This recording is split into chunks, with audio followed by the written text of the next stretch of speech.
Hello everyone, this is interval classes. जैसा कि अभी हम हाई कोर्ट का जो जूनियर असिस्टेंट का पेपर होने वाला है, हम उसके ऊपर भी डिस्कस कर रहे थे। तो काफ़ी लोगों के सवाल आ रहे थे कि सर ये जो पेपर होने वाला है उसका सिलेबस क्या होगा और अदर चीज़ों को लेके काफ़ी डिटेल्स पूछ रहे थे। कुछ बच्चों के मेरे इसमें कमेंट भी आए थे। तो मुझे लगा क्या पता इस पे एक वीडियो बना देनी चाहिए, ताकि जिन लोगों का सवाल जिन्होंने कमेंट में ना पूछा उन्हें भी इन्फॉर्मेशन मिल जाए और सभी को इन्फॉर्मेशन एक प्रॉपर इन्फॉर्मेशन मिल जाए। ठीक है, तो देखो सबसे पहली चीज़ ये है कि एनटीए इस एग्ज़ाम को कंडक्ट कराने वाला है। ठीक, अब तक एनटीए आपने सुना होगा कि यूजीसी नेट जैसे एग्ज़ाम्स या जेई मेंस जैसे एग्ज़ाम्स, इन सभी को एक सेंटर की बॉडी है, ये नेशनल टेस्टिंग एजेंसी इसका पूरा नाम है।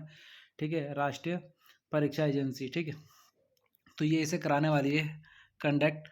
अब देखो ये जो हमारे पास इसका वो है नोटिफिकेशन है, इसमें देखो इसकी विज्ञापन दी थी हमारे 25 तारीख दी हुई है, और इसके ऑनलाइन आवेदन की अंतिम तिथि जो थी वो 22 फरवरी थी। ठीक है, और इसकी लिखित परीक्षा जो डिसाइडेड थी 17 तारीख, वो उसी तारीख को ही होने वाली है।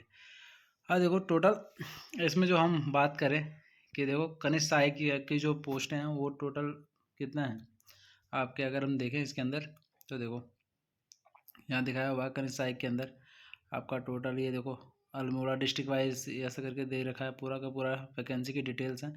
जिसको डिटेल्स चाहिए हो वो यहाँ से देख सकता है। बाकी अगर पीडीएफ आपको चाहिए होगी तो मैं पीडीएफ भी भेज दूँगा। जो मेन क्वेश्चन मुझे इसे लेकर आ रहा है वो पोस्टों को लेकर नहीं आ रहा है। अक्सर बच्चे सवाल ये कर रहे हैं कि सर ये बताइए कि इसका सिलेबस क्या होने वाला है, ये कैसा पेपर होने वाला है। तो देखो मैंने जो पहला पेपर डिस्कस करवा रखा है इससे पहले, यानी कि जो इससे पहले पेपर कराया उसी टाइप का ही कुछ ये भी पेपर है। यानी कि जो इससे पहले आपका यूके पीएससी ने जो एग्ज़ाम कंडक्ट कराया था जूनियर असिस्टेंट का, जो पर्सनल असिस्टेंट का 2019 में एग्ज़ाम था, ये कुछ उसी तरीके का एग्ज़ाम है। उसमें 140 क्वेश्चंस थे। ठीक है, तो यहाँ भी 140 ही क्वेश्चंस आने वाले हैं आपके। तो देखो यहाँ पे लेवल 3 की जॉब है। ठीक, और ये सारी चीज़ें बताई हुई हैं इसके अंदर। देखो यहाँ पे इसके नीचे आपको इसका सिलेबस दिखाई देगा, है कि नहीं। यहाँ पे है देखो इसका सिलेबस, यहाँ पे इतने से इन्होंने बता रखा है। देखो जो आपका ये है, मैं आपको पीडीएफ प्रोवाइड कर दूंगा इसके लिए, आप लोग उससे भी देख सकते हैं क्लियरली, या फिर आप स्क्रीनशॉट भी ले सकते हैं, क्योंकि इसमें सिलेबस को डिटेल में डिस्क्राइब नहीं किया हुआ है। तो देखो बता, चयन के लिए 140 अंकों की वस्तुनिष्ठ प्रकार यानी objective type of multiple choice के क्वेश्चन होंगे, जो कि 2 घंटा 30 मिनट की एक लिखित परीक्षा प्रतियोगी परीक्षा होगी। ठीक, तो कितने देर का पेपर होने वाला हमारा, ये 2.5 घंटे का टोटल पेपर होने वाला है, जिसमें हिंदी, सामान्य ज्ञान, सामान्य अध्ययन और उत्तराखंड के सामान्य ज्ञान और सामान्य अध्ययन का प्रश्न पत्र होगा। देखो सामान्य ज्ञान यानी कि हमारे जनरल नॉलेज हो गई। जनरल नॉलेज में आपका हिस्ट्री, पॉलिटी, ज्योग्राफी, साइंस, ये सारी की सारी चीज़ें आएंगी। ठीक है, सामान्य अध्ययन की बात करें हम तो जो हमारी जनरल अवेयरनेस है, ठीक है, इसके अंदर आपके करंट और इनसे रिलेटेड क्वेश्चंस आ जाएंगे, और उनसे फैक्चुअल जो डेटास हैं वो सारे पूछे जाएंगे। और उत्तराखंड के परिप्रेक्ष्य में भी सेम चीज़ें पूछी जाएंगी, यानी उत्तराखंड की जो नॉर्मल जीके है और उससे जो रिलेटेड करंट है वो आपसे पूछा जाएगा। तो देखो यहाँ कहीं पे भी मैथ्स और रीजनिंग का डिस्कशन नहीं है। ऐसा कहीं बोला नहीं गया है कि मैथ्स रीजनिंग आएगी पर्टिकुलर, जबकि पिछले पेपर हम देखें तो वहाँ पर आपके लगभग 20 क्वेश्चन जो थे वो मैथ्स रीजनिंग के क्वेश्चंस थे। ठीक है, तो ये हो सकता है इसके अंदर सामान्य अध्ययन के अंदर बेसिकली कुछ 2-4 क्वेश्चंस को रख दें, या फिर कैसा बनाते हैं पेपर, ये तो डिपेंड करता है कि जब पेपर बनेगा, एनटीए बनाएगी, तो उसमें देखा जाएगा। लेकिन फ़िलहाल आपको इतना ज़्यादा परेशान नहीं होना है इस चीज़ को लेकर कि मैथ्स रीजनिंग इसमें पूछी जाएगी। आपको अपनी फ़िलहाल हिंदी सही से तैयार करनी है, और जीएस के जो नॉर्मल क्वेश्चंस है आपने देख ही लिया होगा लेवल, जो मैंने दोनों पेपर डिस्कस कराए हुए हैं उसमें जीएस के क्वेश्चन भी करा रखे हैं, और आपके उत्तराखंड के क्वेश्चंस भी कराए हैं, और हिंदी के भी क्वेश्चंस करा रखे हैं। तो आपको उसका लेवल देखना है, और उसके अंदर सारे का सारा वो आपको उसी के हिसाब से तैयारी करनी है। उसमें देखो कोई भी बहुत ज़्यादा टफ पेपर नहीं है, और ज़्यादा परेशान होने की ज़रूरत नहीं है। 17 तारीख को एग्ज़ाम है, और आपको मालूम है कि क्या कहते हैं, जो आपका ये पेपर होगा उसको बहुत ज़्यादा बच्चे पेपर नहीं देने वाले हैं। बट आपको प्रिपरेशन ऐसी रखनी है कि आपको मिनिमम जो मार्क्स होते हैं, यानी कि आपको देखो मिनिमम जो क्राइटेरिया होता है वो आपको 65% मार्क्स तो लाने ही चाहिए किसी भी एग्ज़ाम में। अगर आपको कोई भी एग्ज़ाम क्वालिफाई करना है तो 65 तो मिनिमम होता है। ठीक, उसके ऊपर आप जितने भी जाओगे, यानी 70 जाओगे तो चांसेस बढ़ते चले जाते हैं। 70 से ऊपर और जाओगे, परसेंटेज के हिसाब की बात कर रहा हूँ मैं। ठीक है, तो अगर आप जितना ऊपर जाते चले जाओगे, उतने ज़्यादा आपके चांसेस क्या होते हैं एग्ज़ाम निकालने के, बढ़ते चले जाते हैं। तो आपको ये कोशिश करनी चाहिए कि हमें सब कुछ प्रिपेयर करके सही से चलना है एकदम, और इतना ज़्यादा टेंशन नहीं लेनी है कि हमने ये नहीं पढ़ा है, ये नहीं पढ़ा, लास्ट के कुछ दिन बचे हुए हैं।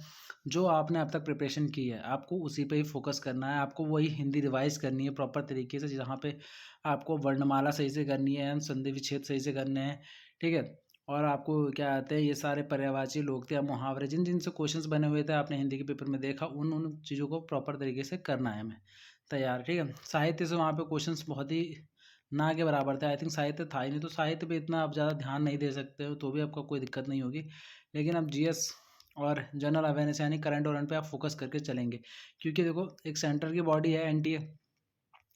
एनटीए एक सेंट्रल बॉडी है, तो सेंट्रल बॉडीज अक्सर क्या करती हैं, अक्सर ऐसे सवाल पूछती हैं जो चाहते हैं एसएससी के एग्जाम्स में बेसिकली जैसे पूछे जाते हैं ना, जो एग्जाम एक ट्रेंड होता है, कुछ उसी टाइप के सवाल पूछती हैं।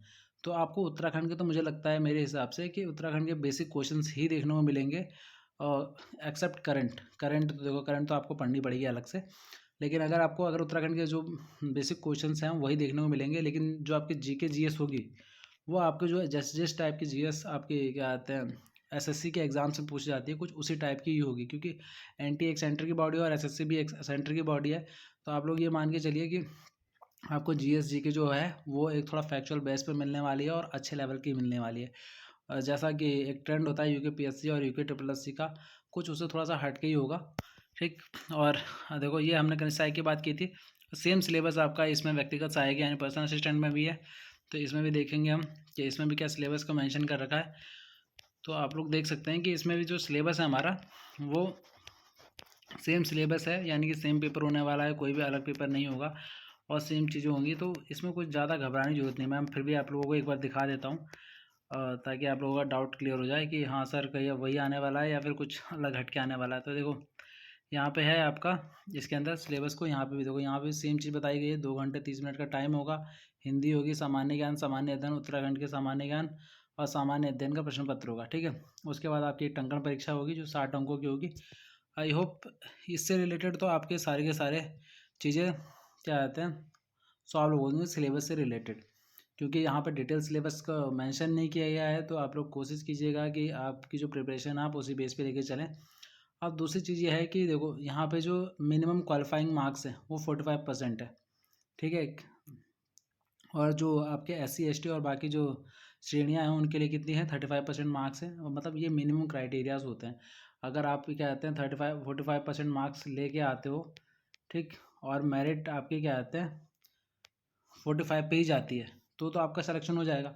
लेकिन अगर क्या है तो पहला बच्चा भी उन्हें 44% पे मिलता है, सपोज करते हैं हम, अगर पेपर बहुत टफ बन जाता है और 44% पे उन्हें पहला बच्चा मिलता है, तो उनमें से कोई भी क्वालिफाई नहीं होगा। तो इसलिए ये मिनिमम क्राइटेरिया रखा जाता है कि आपको 45% तो लाने ही लाने हैं, हम उससे ऊपर लेंगे। यानी कि अगर सपोज करो अगर 40 सीटें हैं तो 40 सीटों में अगर क्या कहते हैं सिर्फ 20 बच्चे ही क्वालिफाई कर पाते हैं 45% मार्क्स को, तो हम वो सिर्फ 20 बच्चों को लेते हैं और 20 बच्चों को नहीं लेंगे वो। तो इसलिए मिनिमम क्राइटेरियाज रखे जाते हैं, इसलिए आपके मार्क्स कम से कम 45% मार्क्स तो होने ही चाहिए। उसके बाद आपकी मेरिट में नाम आएगा नहीं आएगा उस पर डिपेंड करता है कि आपके साथ जो कंपटीशन में बच्चे बैठने वाले हैं वो कितना ज़्यादा स्कोर कर लेते हैं, ठीक है। यहाँ देखो नेगेटिव मार्किंग की अगर हम बात करें तो 1/4 की नेगेटिव मार्किंग होने वाली है, ठीक। और आपको ये ऑफलाइन पेपर होगा तो आपको इसमें सेम तरीके से आपको क्वेश्चन पेपर मिलेगा, ठीक है। और इसमें भी ओमा शीट में आपको जो सेकंड आपका पेज होता है ओमा शीट का वो आपको घर ले जाने के लिए मिल जाएगा, ठीक है ना। तो ये सारी चीज़ें हैं, बाकी आप लोग देख सकते हैं ये सारी की सारी, इसमें कोई भी अगर दिक्कत होगी तो आप लोग बेझिझक मुझे क्या आता है कमेंट करके पूछ सकते हैं, ठीक है। और बाकी ऑल द बेस्ट, अच्छे से प्रिपेयर कीजिए बिना किसी डर के, बिना किसी संकोच के, बस अपनी मेहनत पे भरोसा रखिए कि आपने जो मेहनत की है वो सफल होगी। कुछ बच्चे अब मुझसे ये पूछ रहे थे कि सर जो स्टेनोग्राफर वाला है उसमें क्या होगा, इंग्लिश और हिंदी वाला जो बंदे हैं वो क्या क्या करेंगे। तो देखो बेटा, अगर इसकी बात करें हम इंग्लिश और हिंदी जिनको आती है, तो ये अगर आपको नोटिफिकेशन मुझे अगर कहीं देखने को मिलता है तो मैं आपको बता दूंगा। अदरवाइज़ इसके बारे में मुझे प्रॉपर डिटेल नहीं पता है। किसी को पता है तो वो कमेंट करके प्लीज़ उनकी हेल्प कर दीजिए जो बच्चे इस डाउट को लेकर पूछ रहे हैं, ठीक है। Thank you so much.